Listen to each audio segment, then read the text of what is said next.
at 400 million years ago.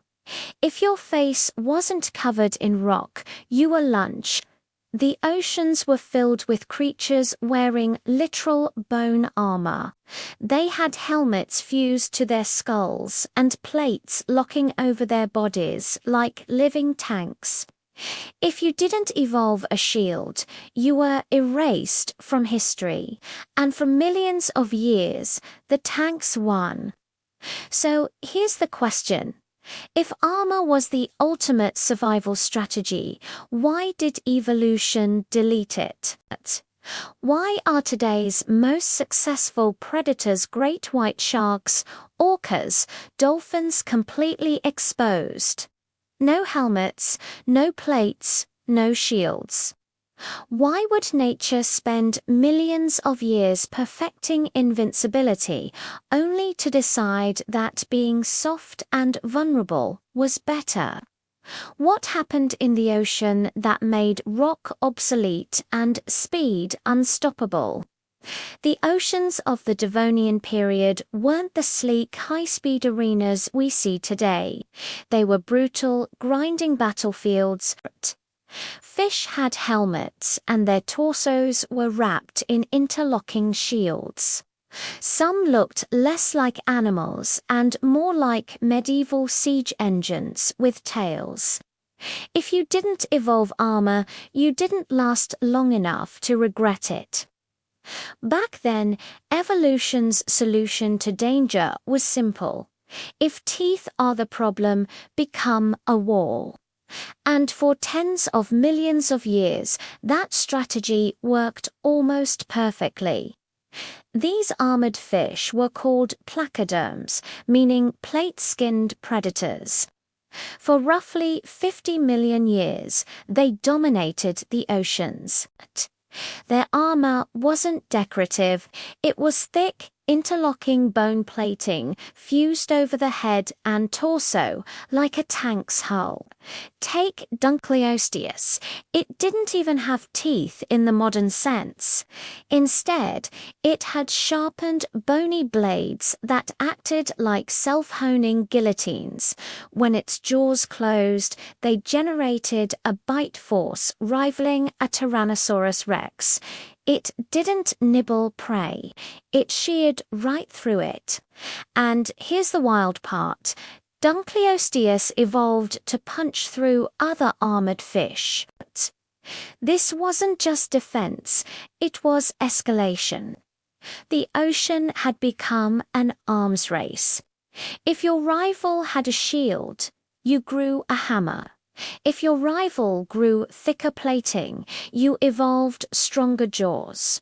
For a long time, armor was the ultimate solution. Early predators were slow and clumsy. In a world where most animals drifted lazily or lunged awkwardly, being encased in bone was enough. You didn't need speed or intelligence. You just needed to be too hard to swallow. It was low-foot survival. But armor was never free. Growing bone plating requires a lot of minerals and a lot of energy. Every inch of armor is energy, not going into muscle. Every plate is weight, and every shield is drag. Imagine strapping a bank vault to your face and then trying to swim competitively. That was the hidden cost.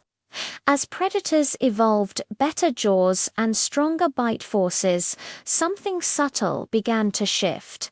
It became cheaper to crush armor than to build it. Fish evolved flattened teeth designed for grinding, not slicing. They simply turned bone into gravel. And then evolution did something even smarter. Instead of smashing armor, it bypassed it. Predatory snails began drilling. Using acid and a serrated tongue, they bored precise holes through shells. Not brute force precision. Armor that took millions of years to perfect could now be opened like a locked lunchbox. That was the moment armor stopped being a superpower and started being a liability. Because here's the thing about evolutionary arms races. If your entire identity revolves around defense, you're forcing predators to specialize in breaking you. The more armored species that existed, the more pressure there was to evolve armor-crushing tools. Then, speed entered the chat. Instead of out-tanking each other, animals began out-swimming each other. Bodies became streamlined, fins elongated, and tails became powerful propulsion systems. The ocean stopped being a demolition derby and became a racetrack. In a race, armor is dead weight. It slows you down, burns energy, and limits maneuverability. Suddenly, being indestructible didn't matter if you couldn't catch your food, and if you couldn't catch food, you starved. This is where nature made a radical shift. Instead of investing in permanent protection, animals began investing in conditional survival. Armor is a subscription you pay for 24/7, burning calories even when no predator is around. Speed. That's Pazugo, you only burn that extra energy when danger appears. The rest of the time, you're efficient and light, and evolution favors efficiency over invincibility. Then came another factor: brains. As vertebrates evolved more complex nervous systems, survival became less about brute durability and more about decision-making. Spot danger early. React faster, change direction, coordinate in groups. Armor can't outthink a predator, but a brain can. Once animals started evolving better senses, sharper vision, better hearing, the need for armor diminished. You don't need to be a fortress if you can avoid the attack entirely. This is why many modern apex predators look almost naked compared to their Devonian ancestors. Take the great white shark. It has no bone armor. Its entire skeleton is cartilage flexible, lightweight, and efficient. It's built for acceleration and precision strikes. Its skin is covered in microscopic tooth-like scales that reduce drag. Not armor for defense, but armor for speed. In the modern ocean, speed is the shield. Look at orcas. They are pure muscle and intelligence. No shell, no plating. Their defense is coordination. Their armor is strategy. They don't survive by resisting force. They survive by controlling it. Meanwhile, the armored lineages are almost all gone. And here's why that matters. Armor locks you into a body plan. If your skeleton is on the outside, you can't easily redesign your proportions. You can't slim down or drastically alter your shape. You're evolutionarily boxed in. Soft-bodied animals are clay. Armored animals are bricks. When mass extinctions happen, and they happen often, flexibility wins, food chains collapse, and environments change. In those moments, being able to shrink, adapt, or exploit new niches is everything. Armor doesn't help you adapt. It helps you endure one specific kind of threat. When that threat changes, you're obsolete. But armor didn't disappear completely. It just evolved differently. Instead of rigid bone, modern animals use soft armor. Take whales. They have blubber, sometimes over a foot thick.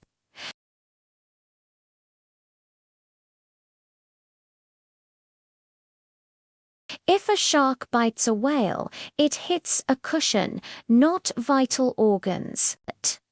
The whale loses fat, the shark gains calories, and the whale survives. It's not invulnerability, it's redundancy. Even turtles, one of the few surviving heavily armored vertebrates, exist in niches where speed isn't essential. They aren't chasing down tuna or racing orcas. They survive because their environments allow slowness. Could armor ever return as the dominant strategy? Technically, yes. If the world slowed down again, if predators lost speed. But there's a problem. Modern predators are too smart. Even if a fish evolved granite-level plating tomorrow, an orca wouldn't sit there chewing on it. It would ram it. Armor protects against teeth. It doesn't protect against physics. 6 tons of muscle moving at 30 miles per hour doesn't need to bite through your shell, it just needs to transfer force. And force turns insides into jelly. That's the ultimate flaw of armor. It defends against penetration, but not against impact. So evolution chose vulnerability, but a strategic vulnerability. Instead of making one individual nearly indestructible, species invested in reproduction, have more offspring, grow faster, adapt quicker. It's cheaper to let some individuals die than to engineer invincibility. Brutal. Yes. Efficient. Absolutely. Evolution didn't delete armor because it failed. It deleted armor because it became inefficient. The ocean moved from endurance warfare to agility warfare, from siege engines to fighter jets, from tanks to glass cannons. In that shift, soft and squishy became superior. Speed outruns durability. Adaptability outlasts rigidity, and intelligence outmaneuvers brute strength. So when you look at the modern ocean-sleek sharks, streamlined dolphins, fast-swimming tuna, looking at the winners of a 400 million year meta-shift, armor ruled the early seas, but brains, speed, and flexibility inherited the future. Nature doesn't care about the strongest design. It cares about the one that can pivot. And sometimes, the best defense is not being there when the bite happens. Thanks for watching.